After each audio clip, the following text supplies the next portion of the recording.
Ladies and gentlemen, this is internet personality Vangelus, here with a look at the once amnesiac, lost lighter theoretician known as Autobot Skids. One of the most IDW of the IDW Generations Deluxes, Skids had a lot of hype built ever since many of us saw him in person at BotCon 2013. So let's see how he turned out.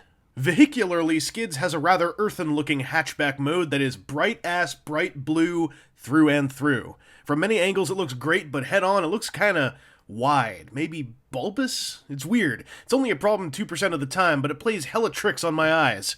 While Skids is mostly blue plastic and blue paint on dark blue windshield parts, he does have some great pops of red, white, and silver. Not a lot, but just about all the basics are covered on every angle. I'd love some rooftop or windshield wiper paint apps, but at least the head and tail lights are covered. And the crimson hubcaps look pretty cool when they're spinning and rolling and theoreticianizing. Skids definitely hits a high bar of complexity for the modern generations line, with just about every part of his body unfolding 2 or 3 times. At a glance, he could come off looking a bit over-engineered in a car robot's kind of way, but Skids has a sound and clear logic to every movement. There's no lack of precision even when a large collection of car panels compress together into a clean and winged backpack. And damn, does Skids know how to end with a proper dynamic head reveal. Bravo, sir. While I've not held the toy side by side with pages and pages of Alex Milne and Nick Roche artwork, Skids certainly looks a hell of a lot like his current comic book incarnation in robot mode. He's got a very particular but very strong silhouette to his stance. There's a touch of chicken-leggedness, but it's hardly egregious, and greatly counterbalanced by his long and flat feet.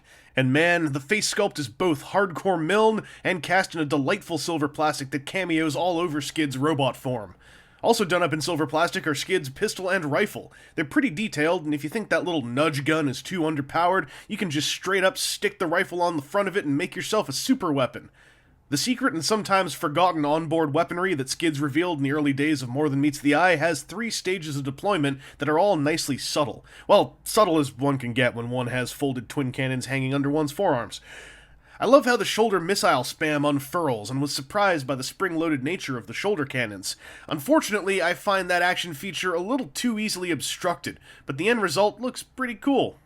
One thing to know about Skids right away is that with all this stuff flipped out, his posability of his shoulders is a little bit limited, because all this stuff starts clanging and banging, and clearances aren't all nice, and the first thing to do to get posability to open up a bit is to get these things folded away.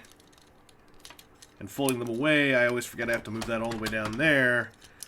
And then his shoulders get the full range of something. Generally, it's easier to fold his stuff away to showcase his posability. Although, these things, I thought they were going to get in the way more, and they actually don't. Everything that's banging around is on the static part of his shoulders, but for brevity's sake, let's fold those things up and just start talking about his ball-jointed neck. There it is. It's pretty expressive. It's not bad for ball-jointedness. He's got a lot of tilt and everything. I like this neck a lot. His shoulders are where things can be a bit tricky. Now, they're on, technically, a ball-socket joint, but it's a ball-socket joint that can, like, slide in and out for transformation's sake. I've done a little bit of nail polish? Floor polish treatment. Nail polish is dangerous, kids. And I've thickened them up a little bit, but still, it's weird. And it's not your usual ball socket joint, so while there is motion forwards and backwards, and a bit of motion outwards, it's not your usual range, your usual axis of posability. Also, the backpack likes to bang into the shoulder bits now and then.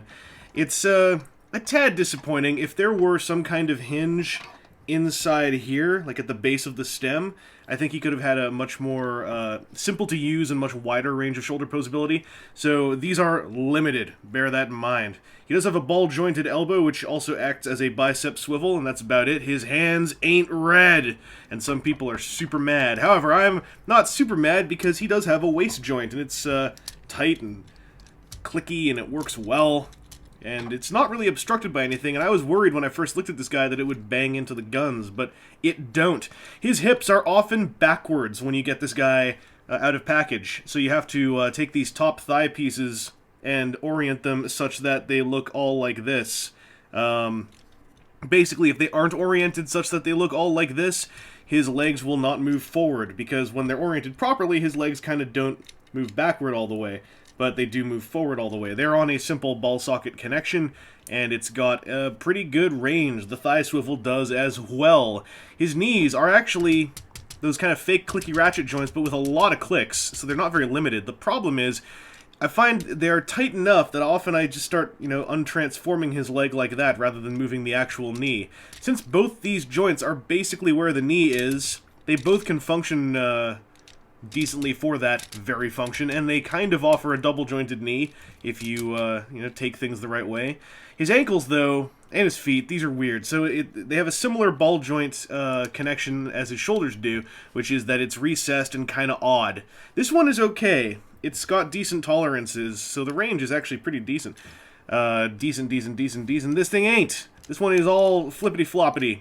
I need to try to tighten it, but regardless of how floppy it is, the weirdest part of this guy's posability is that he has these huge feet, but his heels are actually not all that supported. There's a tiny bit of outward ridging here, but unless you have him standing, in this sort of hero stance, this, I guess, Transformers animated style hero stance where there's an arc going forward along his body line, he actually falls over quite a bit. A lot of people I talk to say it's because of the backpack. I don't know, man. I think it's in part because of his lack of heels. Because these feet are so huge, they should be able to deal with a backpack.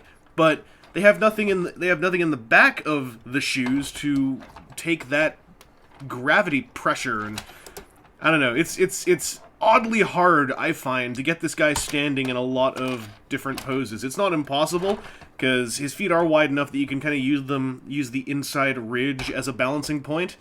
But he's so close to having a really nice suite of posability that the feet are actually the biggest bummer to me. The shoulders kind of are a shame, but they would have needed more engineering. The feet, I feel like the engineering's all there. It's just that everything is cut in a weird way, and if they had simply had a more defined heel sculpted on, perhaps, somewhat at the expense of the car mode's rear end, this would have all worked out for the better. So, Skids doesn't have poor posability, but it is surprisingly limited. Skids came out swinging well before he even hit shelves, taking a lot of the hype of his wave and vying with Waspinator for the spot of most anticipated deluxe. He is certainly effective, well-engineered, and a lot of fun, but he does not come without his limitations, almost all of which revolve around a reliance on ball-socket plastic tolerances that can really let some collectors down if they don't add up properly. For a deluxe Transformer with so many varied qualities, it is surprising just how many limitations he seems to have in both articulation and staying standing in more than a few poses.